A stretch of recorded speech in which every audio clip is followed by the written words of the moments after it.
Hey everybody, Dr. West here with Root and Bloom Chiropractic in Clarendon Hills and now in Wheaton. Yes, we opened up a second location a couple weeks ago in a space called The Loft, which is a fantastic place for anybody that's looking to get pregnant or is pregnant, because it is a team of midwives and doulas and other healthcare practitioners that see and service all of the awesome pregnant moms in the Wheaton area. So it's so excited that you guys are here today. I'm going to wait a couple minutes as other people jump on.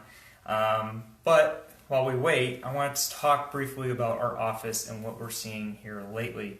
And that is ear infections, and that's why we're doing this live webinar.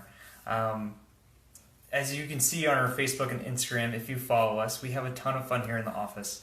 We love seeing kids. We're a family and pediatric based practice. So we always have kids, we always have a ton of fun. I always think I have the best job because all I do is play with kids all day, which is fantastic.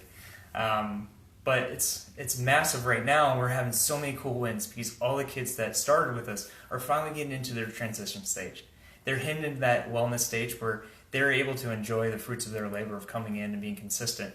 And the parents, of all their frustrations that they started with, the chronic illness, the sensory issues, the cold and flus, the constant cold and flus, and the ear infections are all cleared up, and these kids are able to be kids again, and they're not stuck, and they're not labeled with other issues. So it's so fantastic you guys are here today, and we're going to be sharing a lot of information. So let's get started. So today's topic is ear infections. Like I keep saying, one of the most common reasons why we see kids in our office is because of this issue. And it's second to other digestive problems that we see a ton of with these kids.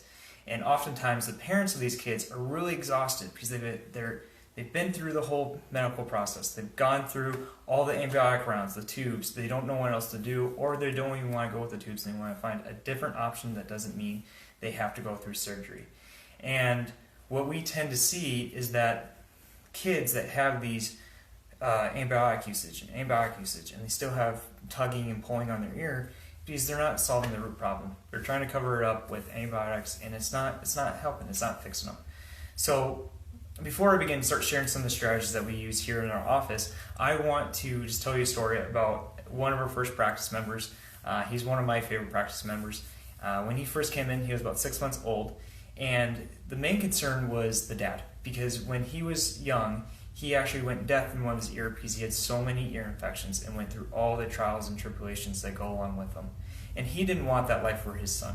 He wanted his son to grow up healthy and normal like he was supposed to.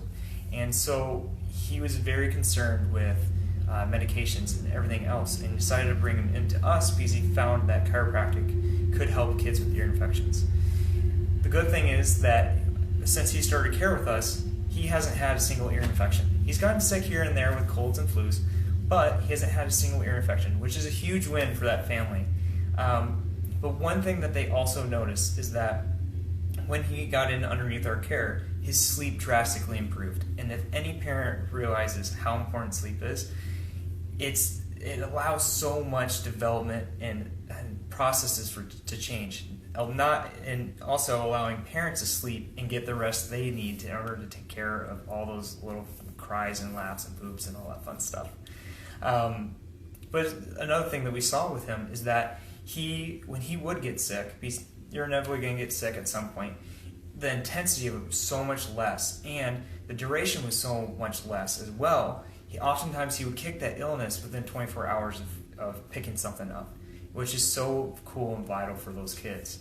But stories like this that we see every single day in our office, because ear infections are one of the most common reasons why kids will end up in the ER or in the hospital besides their own births. And it's also one of the most common reasons why antibiotic strips are written by doctors. And based on the research, and this is medical research, 9 out of 10 ear infections are actually caused by a virus. It's not bacteria. So all those antibiotics which are being prescribed by these medical doctors, which I don't blame them because they want to help these parents get these kids well. They're doing the same job as me. They're trying to use the tools that they have in order to help these parents grow and create this life that's supposed to develop into this awesome thing. And what we see though is that they go through rounds and rounds of antibiotics, and after 2 or 3 rounds, these pediatricians that are still seeing kids with pulling and tugging on their ears, or the kids that are crying and irritable, can't sleep well, they have to refer them to ENT, and they go into and have to deal with the tubes. Now, the problem is that when you go down this merry-go-round of illness and medical merry-go-round of treatment, and the constant use of antibiotics, it'll actually cause issues with the rest of the system. Because, like any medication you put in the body, it's really hard to localize that medication to a certain area, specifically the ear. Now, when you take an antibiotic, the first thing that it affects is actually the gut. Now, the gut is about 70% of your whole immune system, and that's because there's so much good bacteria that you need in there to thrive and function the way you're supposed to. When you don't have that good gut bacteria, whether it was from the foundations weren't set early on from breastfeeding, or you just in general are taking antibiotics and you're wiping out that good bacteria, you're giving that bad bacteria a higher chance to get in and cause an illness. And you're not giving the body the proper information and tools that it needs in order to function the way it's supposed to. And so then you get stuck in this merry-go-round. The kid gets sick, you take him to the doctor, they give him the medication, he gets clear, but the next week he's tugging on his ear again. And it goes round and round and round. So after 3 or 4 times of dealing with this, they put in tubes. And the reason why they do that is to cause some drainage. Either it's out the ear into the canal, or to create a negative pressure to push that fluid through the eustachian tube into the back of the throat like it's supposed to. And that's completely healthy and normal to be able to drain the back of the throat. Now,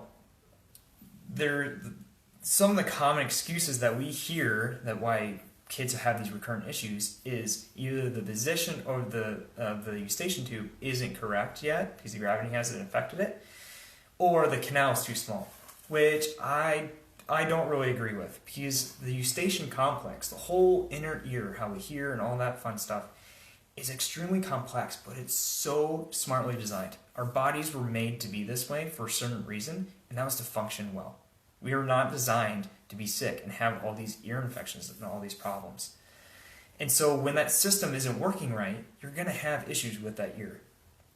And I'm sure that people realize that the tube that drains in the back of the throat is actually filled with muscle. And it'll actually open and close like it's supposed to be able to increase or decrease the pressure to drain the fluid into the back of the throat. This is why maybe when you were a kid, your parents would give you gum or something on an airplane when you're going up, because that pressure difference is actually created by the jaw and the muscle and how it opens up. That's why these kids that are kind of like chronically sick and are dealing with ear infections, they tend to open their mouth more, they tend to yawn more, they tend to cough more, because it's all trying to create pressure up in there. Now, the muscles that control all that, if they're not working properly, they're stuck like that, it's going to create a nice, dark, warm area for viruses and bacteria to grow, but mainly viruses, because 9 out of 10 ear infections are caused by a virus. And it causes an infestation pretty much in the ear. And when you're not fixing those muscles and you're not allowing them to open and close properly, then you're going to have those issues start up and not allow it to drain. Now, the control of that muscle, the muscle is called actually the tensor veli palatini muscle. It sounds like an Italian race car driver, but it's actually controlled by a nerve called the vagus nerve. Now, if anybody has any kids with issues with sensory, ADHD, asthma, anything like that, I want you to Google that issue, that diagnosis, and Google vagus nerve behind it. And you will be amazed at how much information you'll get received. Vagus nerve is probably one of the most important nerves in the body because it does so much. It's actually the direct link between the brain and the gut, the direct physical link between the two. But anyway, I'm getting sidetracked. That nerve, it will come down right in front of the top bone in the neck. And this is very important. I'll get to it in a second, why that's so important. But that's what controls that tensor veli palatini muscle and allows it to open and close the way it's supposed to. Now, during the birth process, whether it was fast or long, induced, or cord wrapped, it was a cesarean section, forceps, or vacuum delivery, the bones in the upper part of the spine can become kinked or stuck, and this will cause an irritation with the nerve. And the fun fact about the vagus nerve is that it's one of the most common nerves that are affected by that delivery process.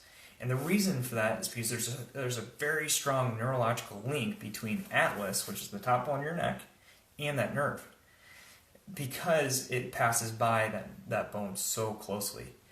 And when you have those issues and you have that misalignment in that top bone of your neck, you're going to have issues with immune function, you're going to have issues with respiratory, and you're going to have issues with your digestive system as well. And so oftentimes when kids, they go to breastfeed early on and they can't get that good foundation in their gut, it's because they can't turn their head all the way. That's because the bone in the top part of your neck is really responsible for this motion. And when that's stuck, you're not going to be able to do this, which means they're not going to breastfeed as well. Their gut isn't going to get the good foundation and gut bacteria that it needs in order to function and fight off all those microbes in the air well. And it's going to lead to a sicker and sicker kid. And so what we see with ear infections is it's not just an immune system problem, but it's also a nervous system problem. Because if the immune system can't properly coordinate and communicate with the brain and the nervous system, which is how you live your life, then it's not going to function the way it should. And the antibiotics that you're given for your kids aren't going to work the way that they're supposed to as well, because they're going after the bacteria, not the virus. And so the question that I get all the time is, well, how can chiropractic help with the immune response? How can it help with these kids that need a boost or a jump start to their nervous system so their immune system can function the way it's supposed to? Well, because we have a pediatric and prenatal focused practice, we are mainly focused with the brain and the nervous system. And we make it super important to check babies right after birth to see how efficient and how effective that neurology is set up and is willing to develop down the road to reach that kid's potential. So when I ask parents, what's the most important organ in the body, most of the time people will say the heart. And I would say that is the second most important organ in the body.